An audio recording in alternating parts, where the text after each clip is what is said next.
নমস্কাৰ, মই কৃষ্ণমণি চুতীয়া। আজি 4টা দিন আপোনালোকে জানে যে অসমৰ প্ৰতিভাৱান এজন কণ্ঠশিল্পী আমাৰ মাজৰ পৰা হেৰাই গ'ল, ৰাজীৱ হদিয়া।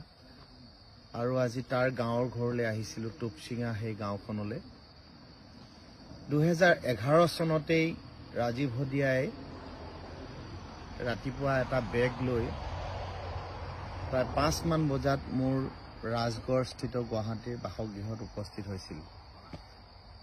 আৰু সেইদিনাই মই তাক সুধিছিলোঁ যে তোৰ ঘৰ ক'ত। তেতিয়া সি কৈছিলে যে মোৰ ঘৰ হদিয়াত, বহুত ভিতৰত বুলি কৈছিলে। আৰু সি মোক কৈছিলে তাৰ নাম ৰাজীৱ গগৈ। আৰু সেই 2011 চনৰ শেষৰ ফালে তাক মই ৰাজীৱ হদিয়া নামেৰে ৰাইজৰ মাজলৈ আগবঢ়াই দিছিলোঁ। সি এটা খুব প্ৰতিভাৱান কণ্ঠশিল্পী আছিল, খুব ভাল চিন্তাৰ এজন ব্যক্তি আছিল।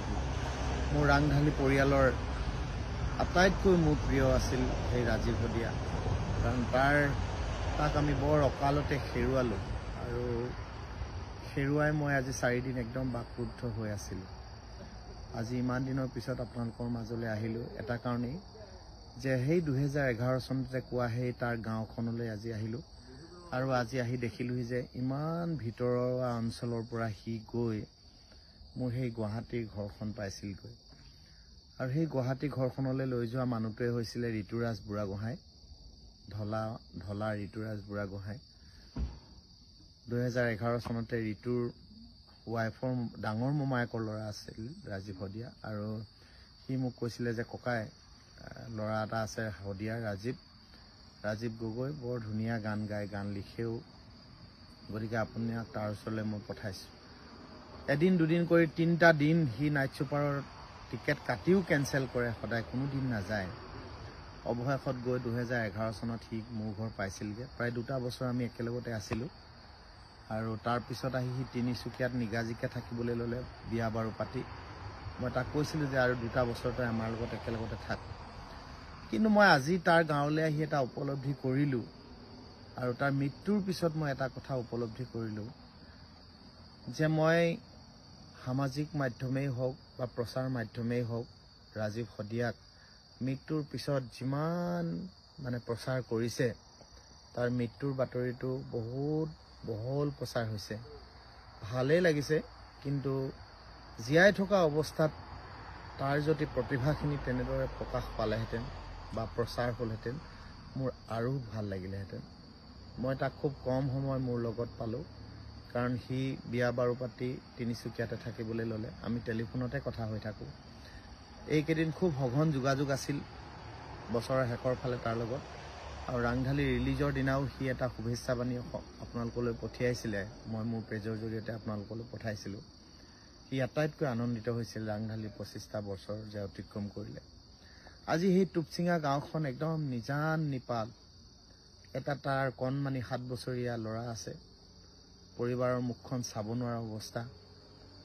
মই সেই উপাসনাৰ চকুহাললৈ মই চাবই নোৱাৰিলোঁ। তাৰ মাক, দেউতাক, ককায়েক আৰু ভায়েক, আৰু গোটেই ঘৰখন সিয়ে চলাইছিল গান গাই গাই। আৰু মই আজি এটা কথা উপলব্ধি কৰিলোঁ যে সি ইমান বছৰ গীত গালে, কিন্তু সি বাণিজ্যিক হ'বলৈ নিশিকিলে। কেনেধৰণে অৰ্থ উপাৰ্জন কৰি কেনেধৰণে মানুহে জীৱনটোক আগুৱাই নিব লাগে, সেইখিনি হয়তো সি বুজি উঠা নাছিল বহুদিনলৈকে। মই এতিয়া ৰাইজৰ লগত কথা পাতি গম পালোঁ যে শেষৰ পৰ্যায়ত সি বহুতখিনি কথাই বুজি উঠিছিলে। আৰু আজি মই গাঁওখনলৈ আহি মই একদম ম্ৰিয়মান হৈ পৰিলোঁ। বহুত দিনটো থাকিলোঁ তাৰ ঘৰত, প্ৰায় আধা দিনেই থাকিলোঁ। যিমান সময় বাগৰি গৈছিল সিমান গভীৰ হৈ গৈছিল মোৰ মনটো।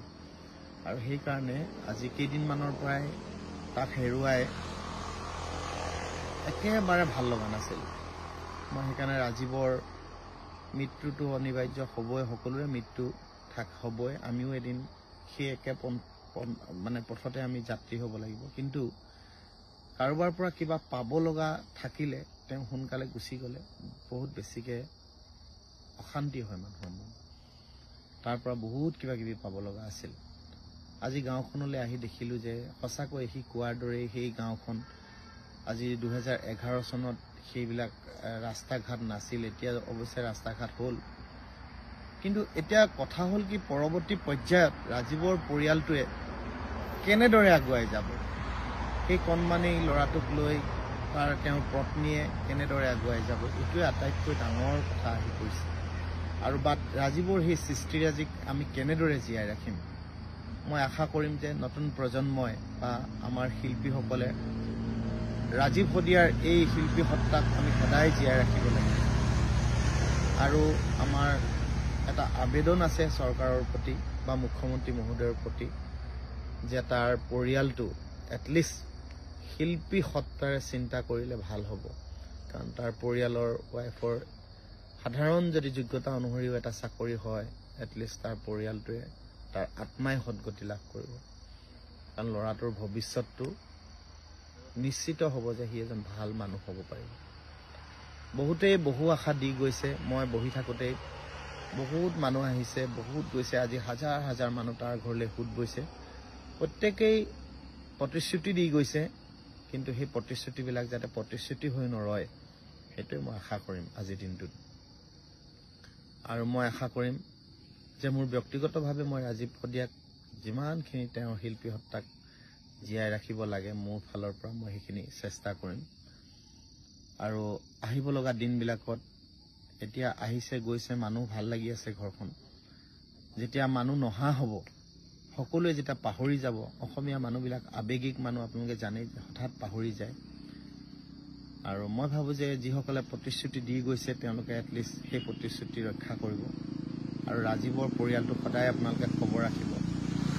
আৰু চৰকাৰৰ প্ৰতি মোৰ এটা বিনম্ৰ অনুৰোধ, শদিয়াবাসীৰ প্ৰতিও মোৰ এটা অনুৰোধ, শদিয়াৰ যিসকল সামাজিক ব্যক্তি, যিসকলে ৰাইজৰ লগত লাগি থাকে, বিভিন্ন দল সংগঠনৰ প্ৰতিও মোৰ অনুৰোধ যে ৰাজীৱ শদিয়াক সদৌ অসম ছাত্ৰ সন্থাই কৈছে যে এটা প্ৰতিমূৰ্তি ৰাজীৱ শদিয়াৰ হ'ব। এইটো খুব ভাল লাগিলে শুনি। আৰু শদিয়া অঞ্চলৰ ৰাইজেও যাতে এটা দাবী থাকিব লাগে যে তেওঁৰ পৰিয়ালটোৱে এটা সংস্থাপন পায়। দল সংগঠনৰো এটা দাবী হ'ব লাগে। শিল্পীসকলেও এইটো একেমুখে ক'ব লাগে ৰাজীৱৰ পৰিয়ালটোৱে এটা সংস্থাপন পাব লাগে।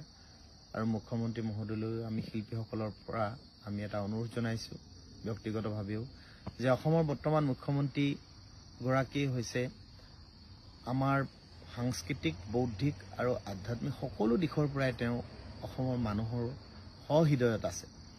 আৰু সেইকাৰণে নিশ্চয় ৰাজীৱ শদিয়াৰ এই পৰিয়ালটোৰ কথা এবাৰ হ'লেও ভাবিব মুখ্যমন্ত্ৰী মহোদয়।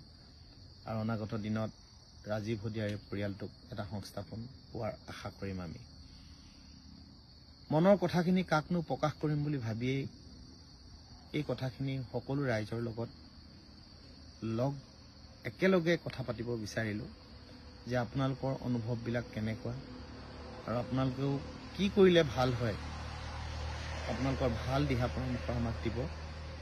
আৰু যাতে কোনো শিল্পীয়ে এনেদৰে খুব কম দিনৰ মাজতে আমাৰ মাজৰ পৰা হেৰাই নাযায়, সেইটোৱে ভগৱানৰ ওচৰত প্ৰাৰ্থনা কৰিম। কাৰোবাৰ পৰা কিবা পাব লগা থাকিলে কোনোবা সোনকালে হেৰাই গ'লে বেয়া লাগে। সেইকাৰণে মই সকলো ৰাইজক এটা অনুৰোধ কৰিছোঁ যাতে ৰাজীৱ শদিয়াৰ এই পৰিয়ালটিক কোনেও যাতে পাহৰি নাযায়, তাৰ প্ৰতি মোৰ এটা বিনম্ৰ অনুৰোধ থাকে।